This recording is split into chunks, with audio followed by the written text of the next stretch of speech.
Actually, as he was speaking that question, I was thinking, my next question will be beautiful to tie into that. So, and we agreed. Thank you. If only now I can remember what that was.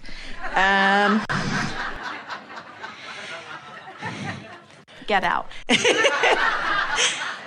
Prior to coming here, my particular strategy for the law of attraction was to do everything to feel good. And I assumed that when contrast occurred, I immediately said, okay, well, this is what I want instead. And I tried to ignore that. And I thought I was pretty good at ignoring the thing that the contrast was. And I believed that if I continue to feel good, law of attraction says only things that will feel good will come to me. And that's theoretically accurate, unless the thing that you're ignoring is remaining active in your vibration. Well, this is what I wasn't quite sure about, because as I'm hearing you speak during this cruise, it's saying that these things are getting bigger and bigger and you actually have to start cleaning them up. Well, it's not, by cleaning them up, we don't mean changing them. We mean changing your vibrational response to them. In other words, it's like tuning your... The best way of saying this is that every subject is wanted and unwanted, or some variants of it. Really wanted and really not wanted, or sort of wanted and sort of not wanted. In other words, it's always equally proportionate on either end of the wanted or not wanted scale. Right. So when you activate any subject, it has the very real potential, since it's a subject with a big range, it has the potential of vibrating where it really feels good or less good or less good or really, really bad. In other words, it has the potential. And your propensity for where you ring in on that subject has been practiced and established. So you might have a desire that's... And the thing that's most interesting is the things that you want the most, you often have a propensity to vibrate in an extreme opposite place. Doesn't that make sense when you think about this? So you have to train yourself into vibrational vicinity of what feels really good. That's why what we commonly say is reach for the best feeling thought you can find from where you are, the best feeling thought from where you are, the best feel, until you just sort of train yourself up the vibrational scale into compliance with as good as it can get so far. I still seem to have some confusion on this. For example? Even if just thinking about the smoking thing, not that that's a big issue for me. Well, then choose something that is. Okay, I've been trying to manifest a partner. And what I decided to do, and remember you said there's two options. You can either try and clean up your vibration, which I was having trouble doing, or completely ignore it. So what I decided to do was ignore it and do nothing but rampages of appreciation every day. All right, non-stop. now let's think about that. So let's say that there's a subject, and when you focus upon it, it takes you right out of the vortex. Yes. Because you have a habit of thought that's most comfortable that doesn't match what you want. So you think about it and it takes you out, and you think about it and it takes you out, and you think about it and it takes you out. And after a while, you're just tired of being out of the vortex. And you say, hey, this subject's not worth being out of the vortex. Mm-hmm. So I think I'll think about things that are very easy for me to get into the vortex about. Mm-hmm. So you think about that, in you go, and you think about that, and in you go, and you think about that, and in you go. And you stay long enough that you really begin to enjoy the way life treats you from inside the vortex. Right. So now you're feeling pretty frisky, but remember, you've got an active desire. It didn't go away. That, in other words, you want a partner. That partner that you want is in the vortex too. So now you're feeling good, and now you turn your attention, again, law of attraction will bring you whatever you're ready for, and so law of attraction brings you the subject up close by smoke wafting into your experience or whatever it is. So law of attraction brings you the experience, and now you feel you're starting to lose your connection, and out you go. So now you're in a better place than you've ever been before, because you were in the vortex and touching that subject. So now use any subject you can to get back into the vortex, and now consider that from inside the vortex. It's exactly the same thing when we do the focus wheel. Well, that's how I was trying to do it. Because from what you said during this cruise, I've been doing focus wheels to get certain subjects taking me back into the vortex. However, I thought that if this subject, the universe knows that, let's say, when he does manifest, I'll feel good. So if I'm busy feeling good here, it'll organize the feeling good of him turning up. But really, you're kind of saying we have to clean all this stuff up the more we get into the vortex and feel good. But what we are saying is you clean this stuff up by being in here. Because you're not going out with a hose and holding tank antiseptic.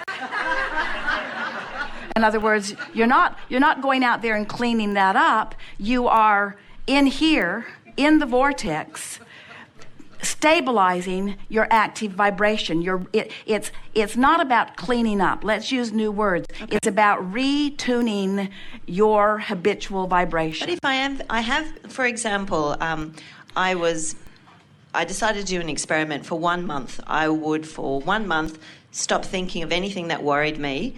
Any negative thoughts I'd immediately push away and say, look, it's only for 1 month, doesn't really matter. And all I did was appreciate and feel fabulous. I did that journaling, and I tell you, I felt magnificent bliss.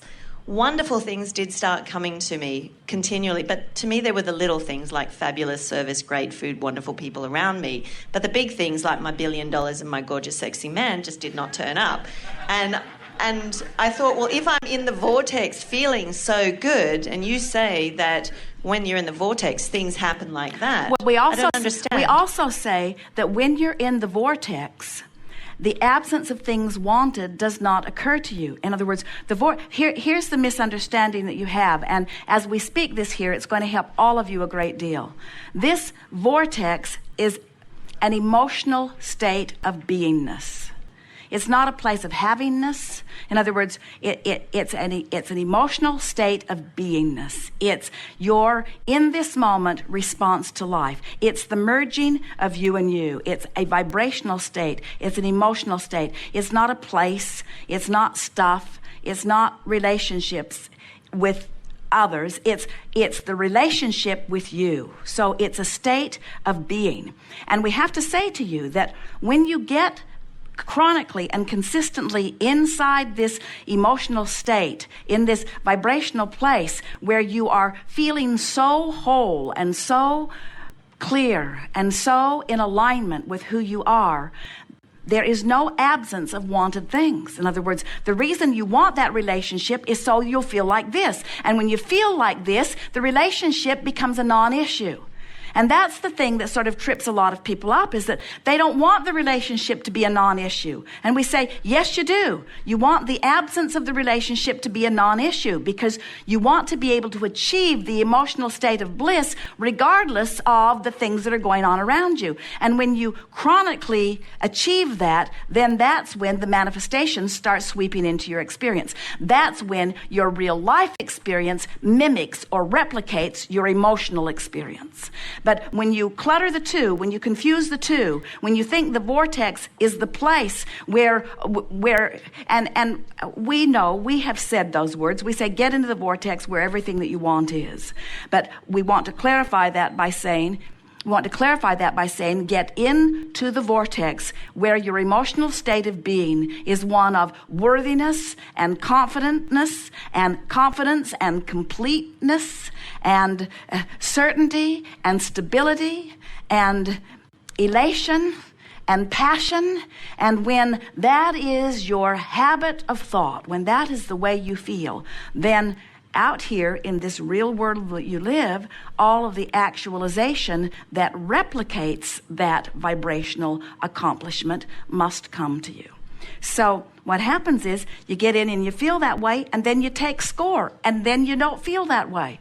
So you get in and feel that way, and then you take score, and then you don't feel that way. So what we're wanting to assist you in no longer doing is taking score. What we really want is something that many of you resist. We want the vortex and the way it feels in the vortex to be enough for now, to be enough for now. It's this much to feel this good. It's sort of like someone living in a rental and lamenting the fact that they don't own it.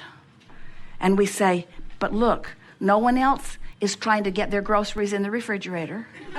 No one else is trying to park their car in the garage. No one else is trying to get in the backyard and mow the lawn. That might be a good thing.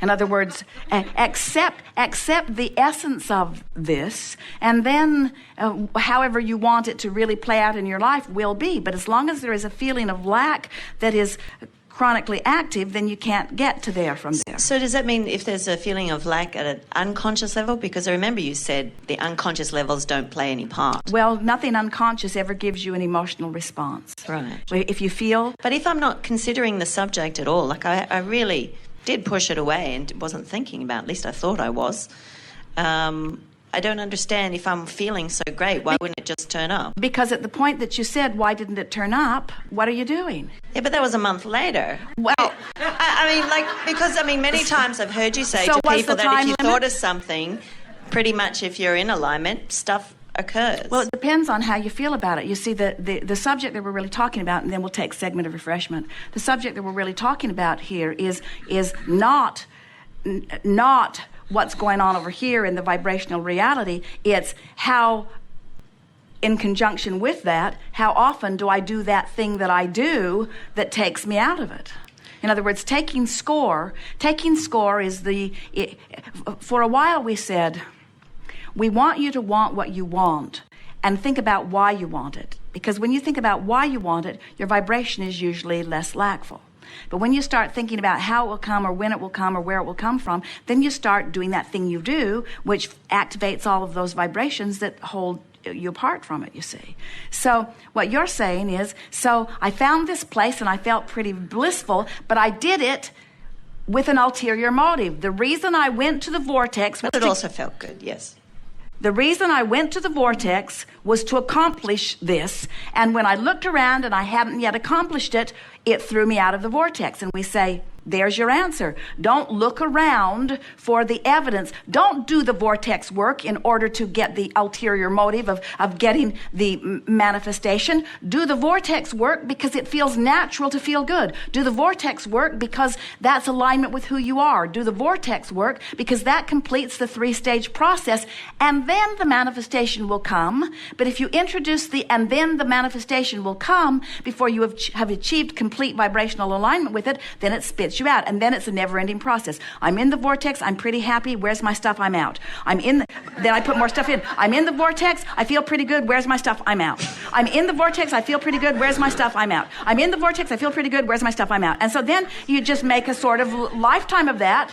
How you doing? Well, then that would be a really good thing to do a focus wheel on, I would think, and then that would stop me from doing that. Because I'm finding the focus wheel an amazing tool now that I understand it. Particularly when I was reminded by someone here that if you just spend the 17 seconds on that particular statement, another one comes, and then it really flows well. And I was amazed at how fabulous it felt. We agree. Do that. Okay, I'll do that. Thank you very much. Appreciate it. Yes, indeed. Good time for a segment.